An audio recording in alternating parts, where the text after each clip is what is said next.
So ever since Endgame, people or the Marvel Cinematic Universe has been waning in popularity. A lot of people hasn't been liking the projects, and they blame it on superhero fatigue, which doesn't really exist. I think the main issue is that we want people actually want good projects, and I believe Spider-Man: Brand New Day is one of those great projects that I would suggest people to watch. So this video is basically me talking about my experience with the movie, what I liked and disliked about it, and how I feel that it's probably one of the better Marvel cinematics and probably one of the better of the Tom Holland movies in my opinion, and possibly maybe even one of the best Spider-Man movies. What? Bro, what are you talking about, man? Yeah, Spider-Man: Brand New Day. It is a down to earth street level story. It is basically leaving off. It's continuing on from the end of No Way Home. Yeah, No Way Home with Peter making everybody forget that he's Spider Man and him choosing not to reach out to MJ and Ned, let him know, hey, I'm.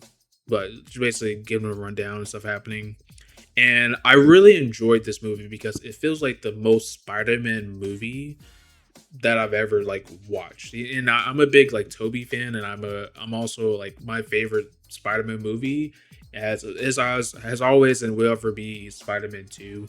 But Brand New Day, I feel like it makes me think that it makes me put it in perspective that I might be using nostalgia as like a factor into why Spider-Man 2, Toby Spider-Man 2 is my favorite. Because I really do think Brand New Day is a great story. Um, like shows Peter, being like Peter and Spider-Man that we always know that he's like super focused on, being like Spider-Man, he's isolating himself, trying to do his best, trying to like, stay like happy and stuff like that. He's still kind of like, charming and like fun. He jokes around. The action is like great in it. Um, and it's and like everything like and when Tom was talking about like there's like a big message that he's trying to tell that you don't like it's for those people that isolate themselves and want to be alone, like this story is for those people, and I feel like they did a really great job at using Peter Spider-Man's like story and like the things that he's like dealing with as like a perfect vehicle to like, hey, you're not alone, like just you just need to ask for help. um and it's a really great story. It's hard to talk about this movie because there's so many spoilers like in it. So this right here is going to be the end of it. This is a really great movie. Definitely go watch it. It is not a terrible movie or bad movie or anything like that. It is so some people may not like it. I really enjoyed it. I would like after the movie, I was hanging around between a 9 or 8. Um, might be an 8.5 or a 9. Like for me, it'll come over time, but my score probably change. I'm thinking I'm leaning more towards an 8.5, but it's definitely one of my favorite of Tom Holland movies, the Spider-Man movies, because Homecoming. I've always enjoyed like Homecoming. Um, I feel like it was a great introduction of Tom's Spider-Man, Peter Parker.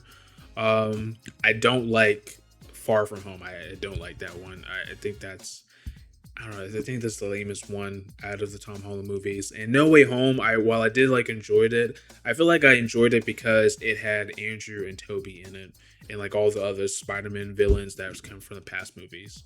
I feel like it's kind of like there was just some cool stuff with like Peter, like Tom Holland's Peter in Spider Man. But I feel like what kind of carried that movie was you know Toby and Andrews and their villains and stuff like that. Um, oh, and that reminds me. I guess there is one thing. I guess like Peter doesn't have really like a central like a villain. I think his central villain is like I saw somebody joke that is trauma, which I mean to be honest, that is a thing that Peter Parker Spider Man like goes through. It's just him going through trauma and him trying to trying to do like the right thing while dealing with like his own issues, and like I said earlier, I think they did a really great job, and I'm glad that Tom Holland rejected the initial pitch, which I heard that is supposed to be like a whole bunch of symbiote and introducing Andrew and Tommy back into the multiverse like story. I'm glad they did pivot from it. The director, I think his name is Daniel. I don't want to say that right. Well, hold on, let me see here. Uh, Destin Daniel Cretton. Yes, he amazing job. Yeah, he did an amazing job. I have more faith in the Spider-Man project now. Now seeing this, I think he did like a really great job. The action choreography, the web swinging, which was like another thing they mentioned. They did it like everything was great. Like in it, I really enjoyed it. Some it might not blow people away, but I really did enjoy like the movie. Um, so right here, this is the spoiler warning. So I'm going to talk about spoilers. The more yeah, I'm just talking about spoilers. So you've been warned. Um, I think the big reveal, in which I don't think is much of a surprise, the main villain, and this is in like quotation air quotes, is Jean Grey. She's not really the main villain, but she is. I like this version of Jean Grey. I think it's like pretty cool. They introduce her, and then use her as a vehicle to introduce the X Men, as like we know them. And I think the reason why they chose Jean Grey is because Jean Grey is kind of like a central figure, like with so many sorts, like the Phoenix and the Phoenix Force and stuff like that. So, and she's like a mega level mutant, so kind of makes sense. And I like the fact that she wasn't initially strong, in like the way that we know her, exactly, where like she can just hop in, like hop through people's minds and like kind of control them. But like near the end, the third act, she gets like even stronger. Um, she gets even stronger to the point where like we know as she is now. Um, I love the fact with Peter, he's basically his as we saw that his mutation is a cause of his like not like trauma, but like his stress of seeing like MJ being like in a relationship with those people, like him denying his life as Peter Parker. He's more Spider-Man than Peter Parker, so his spider powers is like taken over. Fortunately, we didn't get like a man spider thing. Maybe it wasn't like in the budget because the Hulk was in there, but it was still cool nonetheless seeing Peter trying to deal with it. Actually, when I think about it, I feel like I do wish there was a little bit more of Peter struggling with the whole spider, trying to like fend off the spider part of him. It would have been like more cool. Well, not cool, but it would have been more interesting. I feel like it would have added more stress to the situation, that how serious that he's trying to. I mean, there was one scene, but I could have did with like another scene. It would have been cool. Maybe I need to rewatch it again, just to be sure. Because but Hulk was definitely a nice addition to the movie. Bruce Banner Hulk. I hope this shows Marvel and whoever else like owns. I think it's Universal owns like Hulk rights, film rights. I hope this shows that a Hulk is like an interesting character, and I would love to see more like Hulk. Cause Hulk, like the MCU has done like a terrible job with like Hulk, because there's so many interesting things, like to the point where like people think like they make it a point to think is Bruce Banner the bad guy and stuff like that. Because like there's a quote that Bruce Banner mentions to like Peter when he was asking about like how to like take away the bad parts of like his like mutation, or not really mutation, but like his spider powers like going haywire. And like Bruce Banner poses the question like what is really bad, like what can you like, is it really bad that that these are like manifesting in you? It could all be good. You just need to, it's just nature. You just need to, like, it's change. Change always happens. You just gotta handle it instead of trying to like avoid it. Um, and yeah, it's just it's nice to see Hulk being Hulk. You're not like just smart Hulk and stuff like that. Um, I'm trying to think. Oh yes. Oh girl from the Bear. The Hispanic lady. Her being there was like really nice. Like somebody to Peter to bounce off of, and like Peter get like close to outside of everything. Um, One thing I do like is uh one thing I do like is the whole MJ Ned situation. So obviously MJ and Ned comes back to like New York, and like Peter sees like MJ is like moved on, stuff like that, which causes his spider powers, his spider DNA to get like or like overtake his body a little bit. But I there was a so spoiler alert. Like I said, I've already told you spoiler warning. If you get spoiled by this point, yeah, that's on you. MJ, as she is now, she finds the letter that Peter wrote to her, and she read it herself.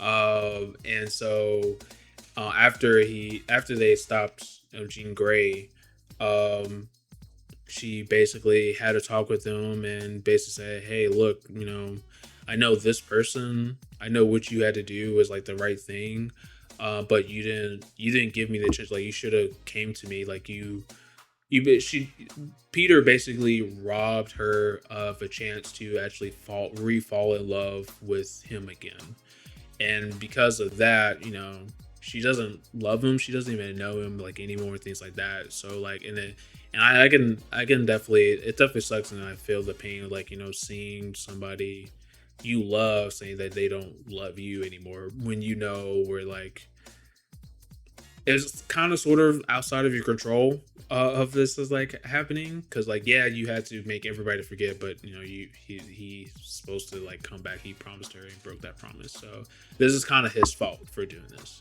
um but I'm glad that they were able to, so and I'm happy that they're not going with the route of them not magically getting together. I'm going to guess. I'm going to predict that over time they would get closer and closer together to eventually, you know, get back together. And the reason why I thought that is, for one, I don't think that Peter should immediately get back with MJ because, he broke his promise to her, and I feel like MJ, especially this version of her, especially back then, she was the type to where, hey, I just want to be, I just want to be able to like choose, to be able to do, to like, choose. And if I don't do it, then it is what it is. Um, and Peter didn't give her that, so he took away that choice for her, and so he shouldn't like do that. Plus they also, like she said, she doesn't know him, so they, you have to rebuild that. That's like 4 years, I think. Yeah, 4 years, because they're in college for 4 years. Where they don't even know each other. They only know him as Spider-Man. But yeah, the yeah, but I really enjoyed that they're not getting back together. Another reason is that there was a blonde girl in Peter's apartment that he spoke to. No, she spoke to, not he, because he completely ignored the fuck out of her. And but there's a blonde girl, and I kept thinking, oh, is it Gwen Stacy, or are they kind of like subtly introducing her or something like that? Like who knows? Because they haven't introduced Gwen Stacy at all. Thought they were to do that where like they introduced Gwen Stacy, has a little bit of a relationship, and then something bad happens to her, and that kind of like uh that kind of like brings MJ and Peter back together, because if from my understanding, that's actually how they originally got together. They were friends, and then Gwen died, and then they bonded like over that, and eventually got together. which is kind of messed up. And I think that was going to happen in Andrew Garfield's Amazing Spider-Man, where like after Amazing Spider-Man 2, when Gwen died, they were going to add MJ to it, and MJ was initially going to be in Amazing Spider-Man 2, but they cut out the scenes for that. Um, but yeah, and I do appreciate that Peter told that Jean Grey, like, basically possessed her body and made MJ kiss Peter without her permission. And because of that, because he did that, he was rewarded with a information that made him realize, oh, Jean Grey is not actually a bad guy. It's the Milchek dude from the Damage Control. And that third act was like really good. Like I really enjoyed it. It felt like a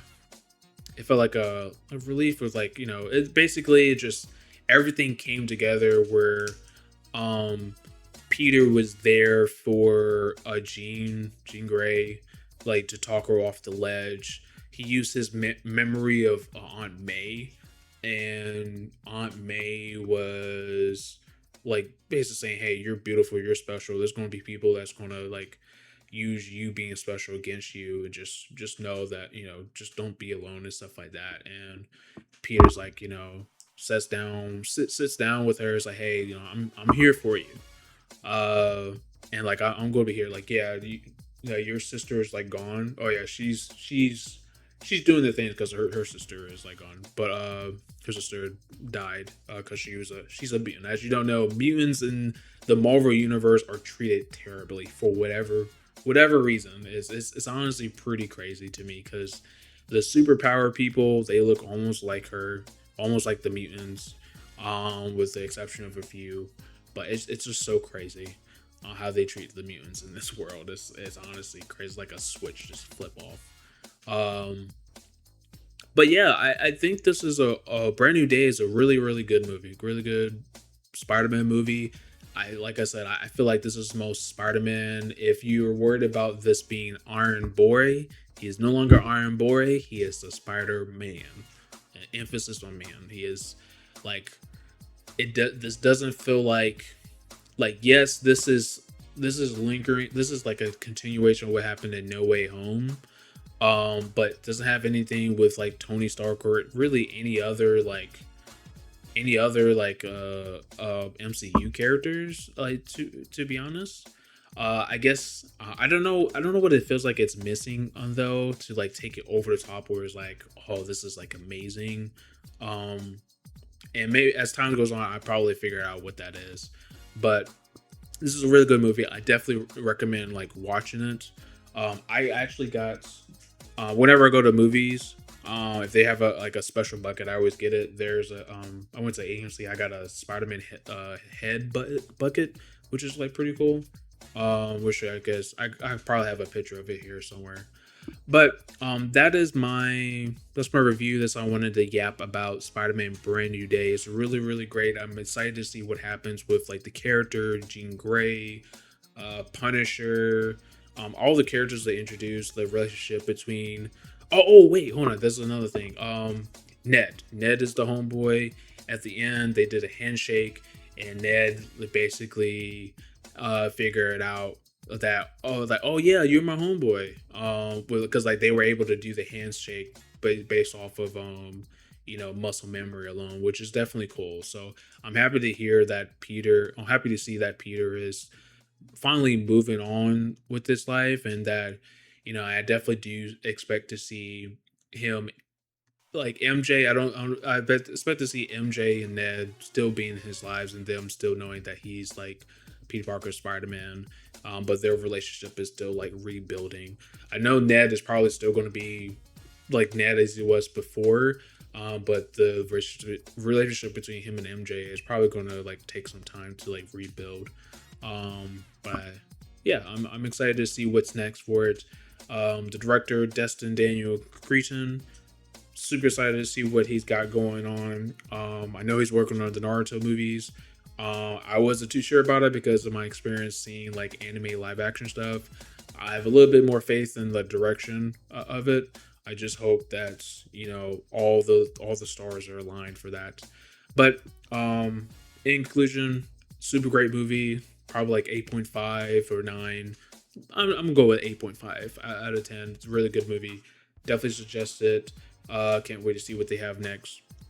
Uh, yeah, that's it. Thank you guys so much for watching. If you like me yapping about Spider-Man or other stuff, just hit like the video, subscribe, stuff like that. Check out my recent short of drawing Spider-Man for Branding Day. I hope you guys have a great day, and I'll see you all in the next video. Bye.